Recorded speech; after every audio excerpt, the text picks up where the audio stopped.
Hello दोस्तों, good morning. Welcome back my YouTube channel. मैं हूँ ऋषि। तो कैसे हो आप सब? कमेंट करके ज़रूर बताना। और आज इंडिपेंडेंस डे है, 15 अगस्त है। तो हम कोचिंग तो गए थे, कोचिंग खुला था हम लोगों का। तो कोचिंग गए थे तो वहाँ पे 3 लेक्चर चला है आज। और बाकी में सर थोड़ा सा इंडिपेंडेंस डे पे अपना जो भी था वो अपना स्पीच वगैरह दिए हैं। और बाकी मिठाई उठाई बढ़ रही है और हम लोग खा लिए। फिर उसके बाद मैं आ गया था लाइब्रेरी पर। और अभी आके मैं सोच ही रहा था क्या किया जाए, अभी मॉक टेस्ट दिया जाए या फिर नोट्स का रिवीजन करें। तो मुझे लगा कि नहीं, मॉक टेस्ट दे दिया जाए। क्योंकि देखिए, मॉक टेस्ट देने से ये होता है कि आपने सब कुछ पढ़ लिया या फिर सब कुछ देख लिया है, ठीक है। तो ये चीज़ें मुझे अच्छी लगती है कि मॉक टेस्ट देने के बाद पूरा माइंड एकदम मतलब कि फ्री हो जाता है कि मतलब हाँ, मैंने सब कुछ देख लिया है, अभी सब ओके है, तो ठीक है, ऐसे करके लगता है। बाकी आप लोग भी अगर मॉक नहीं दे रहे हो तो ट्राई करिए, मॉक दीजिए। और ये मैं RW पे दे रहा हूँ, आप लोगों को मैं दिखा देता हूँ कि कैसे कैसे अभी ओपन होता है। तो यहाँ पे आप देख सकते हैं कि सुपर टेट 2026 लिखा है। इसको आप ओपन करेंगे तो यहाँ पे नीचे जो लाइन था वहाँ पे आप क्लिक करेंगे तो आपका सारा मॉक यहाँ पे खुल जाएगा। तो अभी तक सिर्फ 3 मॉक अपलोड हुए हैं और 2 मॉक मैंने पहले का दे दिया है, जिसका मैंने वीडियो अपलोड कर दिया है। अगर अभी तक नहीं देखे होंगे तो आप लोग देख लीजिएगा। और ये मेरा 3rd मॉक है, जो कि मतलब RW चैनल पे फ्री रहता है। तो अगर आप लोगों को अभी तक नहीं मिला होगा तो आप लोग RW पे जाके वहाँ पे मॉक टेस्ट दे सकते हैं। और देखिए, मैं आप लोगों को एक चीज़ बताता हूँ, क्योंकि मुझे अपने स्टडी के दौरान जो भी लगता है वही मैं आप लोगों के साथ शेयर करता हूँ। मॉक टेस्ट से डर सबको लगता है, ठीक है। आप लोग बात थोड़ा मानिए। अगर आप लोग मॉक टेस्ट नहीं दे रहे हैं तो आप लोग ज़रूर से ज़रूर मॉक टेस्ट दीजिए। डेली नहीं लगाते हैं तो वीकली लगाइए, लेकिन मॉक टेस्ट दीजिए। आपको किसी भी एग्ज़ाम की तैयारी करने से पहले उसका 4-5 मॉक दे देना चाहिए, ताकि आपको पता चले कि आपको कौन कौन से सब्जेक्ट, कैसे कैसे क्वेश्चन उसमें आ रहे हैं, मैं कितना कर पा रहा हूँ, मेरा कौन सा सब्जेक्ट वीक है, कौन सा टॉपिक वीक है। ये चीज़ें सारी पता चलती हैं अगर आप लोग मॉक टेस्ट दे रहे हैं, फिर उसका एनालिसिस अच्छी तरीके से कर रहे हैं। आपको देखना है कि आपका हर सब्जेक्ट में कितने स्कोर आ रहे हैं, लगभग में ठीक स्कोर हैं या ज़्यादा ही कम है। तो ऐसे करके आप लोगों को फिर उस सब्जेक्ट पे फोकस करना है या फिर उस टॉपिक पे फोकस करना है। मॉक टेस्ट देने का यही मतलब रहता है, ठीक है। तो आई होप कि आप लोग समझ पाएँ और आप लोग मॉक टेस्ट देना स्टार्ट करें। और ये मैंने अपना मॉक टेस्ट कंप्लीट कर लिया है अभी। और मुझे मॉक टेस्ट देने में ज़्यादा टाइम नहीं लगता है, 1.5 घंटे सिर्फ लगते हैं, नहीं तो उससे भी कम हो जाता है। और यहाँ पे आप देख सकते हैं मैंने सबमिट कर दिया है। तो आज मेरे 108 नंबर आए हैं, ठीक है। और यहाँ पे जैसे कि अभी जो ये सुपर टेट का मिसलेनियस क्वेश्चन आता है, तो इसमें सब्जेक्ट वाइज नहीं दिखाया जाता है कि आपका किस सब्जेक्ट में कितना नंबर आया है। तो यही चीज़ें मुझे गलती लगती है। अगर RW वाले अगर थोड़ा सा सुधार कर लें तो अच्छा होगा, कि कम से कम ये तो बता दें कि मतलब ऐसे थोड़ा देखने में ईजी रहता है कि कौन सा सब्जेक्ट कितने आए।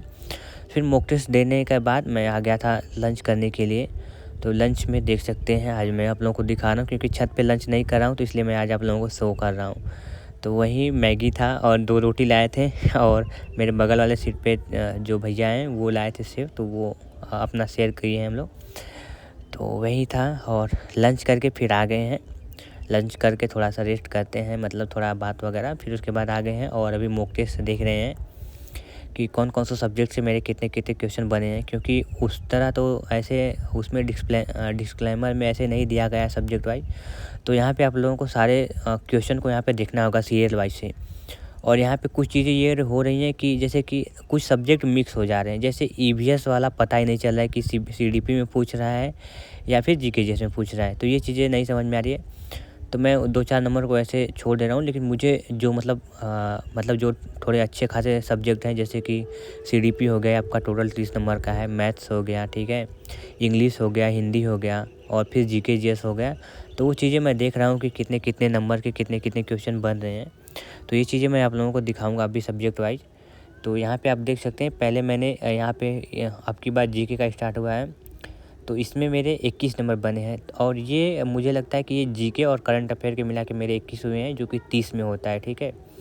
तो 30 में मेरे 21 यहाँ पे सही हुए हैं। बाकी अभी हिस्ट्री वाला देखेंगे, मतलब कि SST वाला पोर्सन, कि उसमें मेरे कितने बन रहे हैं। और अभी स्टैटिक और करंट अफेयर में मुझे लग रहा है कि 20 प्लस अगर आ रहे हैं 30 में से, तो स्टैटिक करंट अफेयर ठीक है, क्योंकि करंट अफेयर मुझे अभी कुछ याद भी नहीं है, तो इसलिए अभी तो ठीक ठाक है। बाकी मेरे साइंस में आज 7 नंबर आए हैं। तो ये साइंस में आज थोड़े बढ़ गए हैं। और पीछे का देख सकते हैं कि मेरा साइंस में 4 नंबर था पिछली बार जो दिया था, और इस बार 7 नंबर आया है। तो इस बार थोड़ा वनडे टाइप का क्वेश्चन दे दिया था, इसलिए मेरे ठीक ठाक नंबर आ गए हैं। फिर उसके बाद कंप्यूटर में मेरा एक क्वेश्चन गलत हो गया है और 4 नंबर आए हैं। तो बाकी इसमें क्वेश्चन खोजने में थोड़ा सा यही गड़बड़ हो जा रहा है कि क्वेश्चन मिल नहीं रहे हैं उस सब्जेक्ट से, मतलब सब्जेक्ट नहीं पता चला। जैसे कि आपका स्टैटिक हो गया, करंट अफेयर हो गया, और हिस्ट्री, ज्योग्राफी, पॉलिटी, ये चीज़ें थोड़ा सा, और ईवीएस भी, ये चीज़ें थोड़ी सी मिक्स हो जा रही हैं। तो लेकिन मैं ऐसे ही मतलब आप लोगों को बता देता हूँ कि लगभग में कितने नंबर बन रहे हैं और सब्जेक्ट वाइज से, और मुझे कौन सा सब्जेक्ट मेरा वीक है तो उसमें कैसे मुझे प्रिपरेशन करनी है, थोड़ा सा उसको टाइम और देना है। ये चीज़ें मैं खुद अपने के लिए मतलब कर रहा हूँ ये। बाकी बस मैं ये आपको बता रहा हूँ कि आप लोगों को भी ऐसे ही करना है। मॉक टेस्ट दे के छोड़ने से कोई मतलब नहीं होगा। मॉक टेस्ट दे रहे हैं तो 1 घंटे उसका, अगर आप 1.5 घंटे मॉक दे रहे हैं तो 1 घंटे उसका एनालिसिस करिए। आपको हर टॉपिक पे देखना है, हर सब्जेक्ट पे देखना है कि आपका कितना अच्छा है, कितना पकड़ आपकी अच्छी है उस सब्जेक्ट पे। तो ऐसे करके आप लोग मॉक टेस्ट देना है। डेली मॉक टेस्ट देने का कोई मतलब नहीं है अगर आप लोग उसका एनालिसिस नहीं कर रहे हैं, और एनालिसिस करने के बाद आपका वीक पॉइंट है जो उस पर फोकस नहीं कर रहे हैं, तो फिर आपका मॉक देने का कोई मतलब नहीं रहेगा। मॉक देने का सिर्फ यही मतलब रहता है कि आप लोगों को देखना है कि आपको कौन से सब्जेक्ट में कितने नंबर बन रहे हैं, और उस पर फिर फोकस करना है अगर आपका वो सब्जेक्ट वीक है तो। और इसमें मेरे जो कि हिंदी और संस्कृत है, तो ये दोनों मैंने जब मिलाया तो ये भी क्वेश्चन पता नहीं कैसे मिक्स करके हो जा रहे हैं, समझ नहीं आया। तो मुझे मेरा 30 नंबर मिला के 21 नंबर आया इसमें। हिंदी संस्कृत का मैंने लगभग में देखा तो मेरे 21 नंबर बन रहे हैं, तो यहाँ पे मेरा ये कम हो गया था। और फिर इंग्लिश मैंने देखा तो इंग्लिश में मेरे 7 नंबर बने हैं, तो आज इंग्लिश थोड़ा सही हो गया है। बाकी तो पिछली बार तो मुझे लगता है कि 3 नंबर बने थे शायद, लेकिन इस बार 7 नंबर बने हैं, तो इंग्लिश ने थोड़ा सा बचा लिया है। बाकी हिंदी संस्कृत में मेरे नंबर कम हो गए हैं, तो इसको हिंदी संस्कृत थोड़ा सा फोकस करना है, और ऐसे करेंगे। और फिर उसके बाद हम मैथ्स का देख रहे हैं। तो मैथ्स में मेरा आज क्वेश्चन काफ़ी गलत हो गया है, क्योंकि इसमें थोड़े से अलजेब्रा के क्वेश्चन दे दिए थे 1-2, और उसके बाद फिर दिया था कौन सा क्वेश्चन, और लैंग्वेज वाले क्वेश्चन दे दिए थे, तो मेरे क्वेश्चन गलत हो गए थे। तो बाकी कोई नहीं, और इसमें मेरा मैथ्स में आया है 17 नंबर, ठीक है। तो यहाँ पे मेरे 17 नंबर आए हैं। और उसके बाद मैं फिर रीजनिंग फिर उसके बाद मुझे एसएसटी दिखा है। जैसे कि एसएसटी आप लोगों को पता होगा कि ये ईवीएस और एसएसटी टोटल मिला के 10 नंबर का है। तो वो इस बार मतलब इस वाले पेपर में मॉक टेस्ट में नीचे दिया गया था, जो कि अगली बार ऊपर ही दे दिया गया था, लेकिन इस बार में मैथ्स के बार ये दिया है। तो इसमें मेरे टोटल 10 नंबर में मेरे 9 नंबर बने हैं। हिस्ट्री, ज्योग्राफी, पॉलिटी से मिक्स क्वेश्चन इसका रहता है, और ईवीएस भी इसमें रहता है। तो इसमें मेरे टोटल यहाँ पे मैंने काउंट किया तो मेरे 9 बन रहे हैं, तो ये थोड़ा अच्छा हो गया है। और मतलब आज का पेपर जैसे कि 2-3 क्वेश्चन मुझे ऐसे लग रहे हैं कि रिपीट भी कर रहे हैं पेपर का, तो वो चीज़ें भी हैं। और क्वेश्चन मतलब थोड़ा सा मतलब नॉर्मल टाइप का है, जैसे बोल सकते हैं कि मतलब ठीक ठाक है, एवरेज है, ठीक है।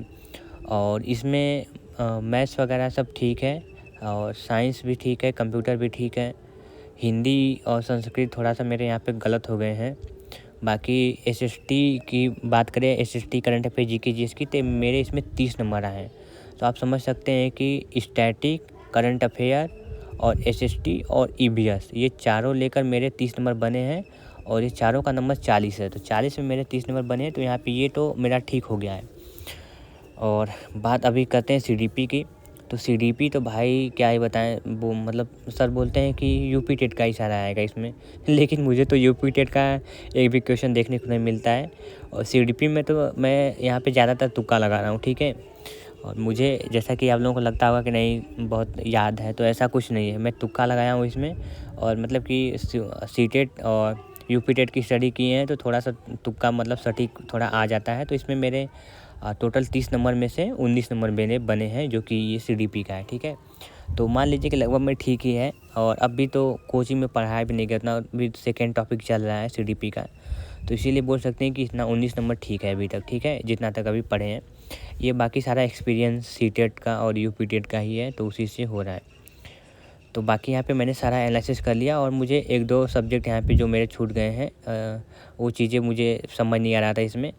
और मुझे आज थोड़ा घर पे जाना था जल्दी, तो इसीलिए मैं अपना जल्दी से मॉक टेस्ट मतलब ऐसे एनालिसिस कर लेता हूँ थोड़ी, कि मुझे कुछ चीज़ें क्लियर हो जाएँ। और यहाँ पे मेरे टोटल 108 नंबर बने हैं, और इससे पिछला वाला मेरा 96 बना था, और उससे पिछला वाला मेरा 106 बना था, ठीक है। तो वहीं लगभग में आसपास में 100 के आसपास में मेरे नंबर बन रहे हैं, और ये स्कोर कम से कम 125 तक 125 प्लस ले जाना होगा, ठीक है, क्योंकि मेरा एकेडमिक भी कम है, ठीक है। अगर एकेडमिक नहीं हटाएँगे तो मेरा एकेडमिक भाई कम है, तो मुझे तो ज़्यादा इस पे मतलब सुपर टेट में अच्छा नंबर लाना पड़ेगा। और बस यही, बस मॉक टेस्ट एनालिसिस करके बस मैं निकल जाता हूँ घर के लिए, ठीक है। थोड़ा-सा घर पे जाना था जल्दी, कुछ चीज़ें हैं मार्केट से ले जानी थी। तो बस वीडियो यहीं पे रखते हैं। अगर आपका कोई भी क्वेश्चन रहता है तो आप यहाँ पे कमेंट कर सकते हैं, या फिर मुझे इंस्टाग्राम पे मैसेज कर सकते हैं, MIDC official, link description box में लगा हुआ है। इसके अलावा आपका कोई भी क्वेश्चन रहता है तो आप वीडियो पे कमेंट कर सकते हैं। तो फिर मिलते हैं नेक्स्ट वीडियो में।